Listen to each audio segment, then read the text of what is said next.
Hello and welcome to another edition of Valley News Now Sports Overtime Edition.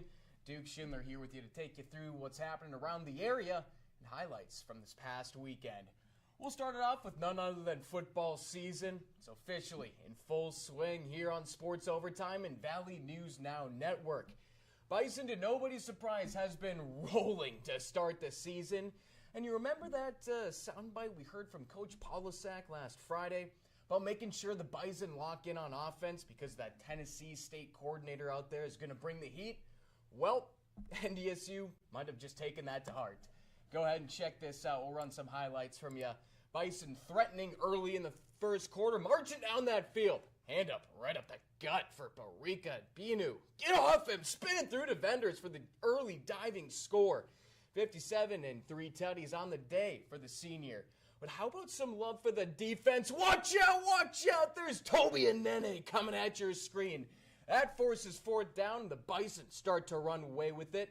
31-0, barely into the second, some heat coming against Tennessee State, but it's going to be picked off by Donovan Woolen. Now let's see how far he can go. That's to the house. Ain't no way they can stop me now. NDSU brings the herd and stomps out Tennessee State. Bison now 2-0 on the season after a massive 59-3 win. That's not the only North Dakota football team that was absolutely on one this past Saturday. That's going to be North Dakota, of course. Heading up north, we saw UND. They played last week in a heck of a game against number 17th ranked Kansas State. Now, that went down to the absolute wire, trying to turn things back around here and miss that hangover from that first game to lock in at home here at Grand Forks. North Dakota, they're just saying that ain't no fluke last week as they host Portland State. Third and goal, play action to his left. Off his back foot, Jerry Kaminsky on the money for Nathan Ramatica. Won't be the last time we hear from him today, his first this season. UND adding another touchdown, and they're threatening again, ready to pour it on early. Kaminsky inside, great pick play from UND, leaving dang, the redshirt freshman wide open. North Dakota running away with this one, showing the country they've been slept on. There's Ramatica again. A nice, great outing for Kaminsky again. 4 touchdowns and 164 yards for the sophomore. And that another beauty. 50-20 stopping in Grand Forks. And I'll tell you what, UND's looking pretty nice. But that didn't stop there. No, our football frenzy continued on to Sunday. And a huge divisional game to kick off that NFL season. The one tons of people had their eyes on that 3:30 slot. That's going to be the Lions heading to historic Lambeau Field to take on this new-look Packers team after the Micah Parsons trade. Now, if you asked me before the season, I would have told you to expect a little bit of a drop-off with the Lions here, especially with the departures of their coordinators, defensive coordinator Aaron Glenn, and the thing that kept it moving on offense, Ben Johnson, heading to Chicago. But this looked like a totally different Packers team than last year. Go ahead and bring him out. Yep, that's Micah Parsons. Take a look. Coming out for his first game in the green and gold, looking to embrace the fans. Packers strike early. 3rd and 9 over the middle to Tucker Kraft. Oh, between 4 Lions on the dot. Green Bay and Detroit swaps field goals. 10-3 now. Pack threatening. On the wheel route to Jaden Reed. Reed extending that lead. Green Bay has all but put this one in the bag, but we got to show you that. Oh, what a catch from Isaac Tesla. Welcome to the league, young man.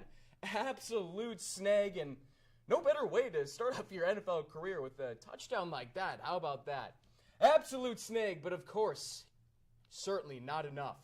Packers take down the defending NFC North champs, 27-13. A lot of people weren't expecting that, and a lot of people don't know what to expect for this Monday night game between the Bears and the Vikings. Now, Vikings head to Chicago to take on these Bears. Lots of storylines here and unfinished chapters in both of these teams' books. J.J. McCarthy quite possibly could be that biggest question mark for Minnesota this year. He's in his first action in prime time, while the Bears look to right the wrongs of last year. The new head coach and this refined offense for what could be a really sneaky, nice Bears team. Now, Minnesota will be missing out on their biggest defensive leader safety Harrison Smith. He's been ruled out alongside defensive lineman Elijah Williams, who wasn't slated to start, but missing that depth could be huge. Now the question mark we're waiting for the answer is the status of star left tackle Christian Darrisaw, who is currently questionable for tonight while he covers from that knee injury from last year. Now over to the Bears, they have 3 cornerbacks questionable for this one. That's going to be starting corner Jalen Johnson, nickelback Kyler Gordon, and backup Josh Blackwell. Now, if you ask me, well, I'd prepare for Minnesota to go run heavy early to feel out this Bears defense and then really pick and choose when to attack the field. Now, I'm sure they won't put too much on McCarthy's plate tonight unless that Bears offense goes bonkers, and you have no other choice but to match that. And how about those Fargo-Moorhead Redhawks? Well, moving on to baseball here. Shutting out Kansas City to move on to the semifinals of the American Association playoffs. And it's going to be an interesting matchup. Sioux City, the 1 seed, was actually knocked off by the 3 seed, Sioux Falls. We'll bring this up here because we got the Canaries and the Redhawks facing off in a 5-game series that starts tonight at Newman Outdoor Field. Certainly not the most favorable matchup for the Redhawks, as Sioux Falls has kind of had their number this season.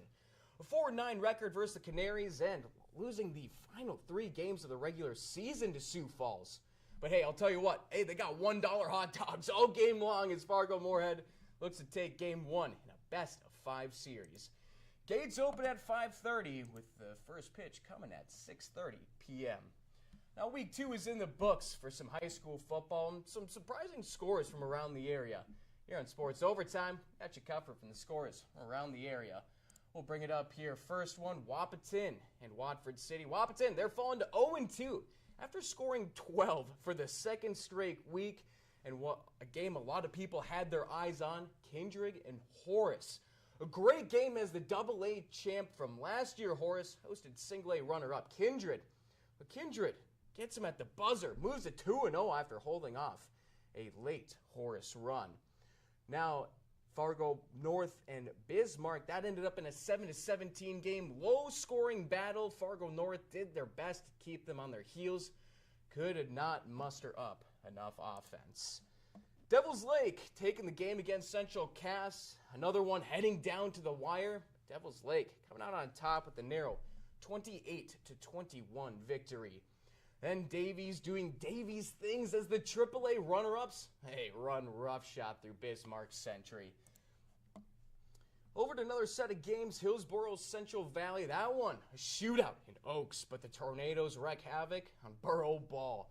And Grafton taking on Carrington, an 18-14 low-scoring nail-biter.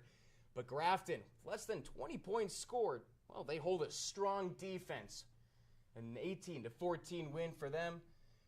And then we'll move on to our last set here. Grand Forks Red River. Ooh, a 1-point victory against Bismarck St. Mary's, the AA runner-up.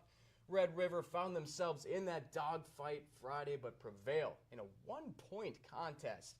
Now, speaking of 1-point contests, an absolute heartbreaker in West Fargo. 27-28 in a loss to Bismarck Legacy. It feed the Packers their second loss of the season. But West Fargo, they've been hanging in there, I'll tell you what. This is the second straight game, and both their games this season came down to 1-point losses. Oh, you hate to see that. That's going to wrap up things here for our Sports Overtime here on the Valley News Now Network. Make sure you download our apps on your smartphone or mobile device. But also, if you have a smart TV of sorts, whether it be Amazon Fire, Roku, Apple TV, that is available on your smart TV. Go ahead and download the VNN app. Make sure you get all your Sports Overtime updates here. The Valley News Now Network. For Duke Schindler, we'll catch you later.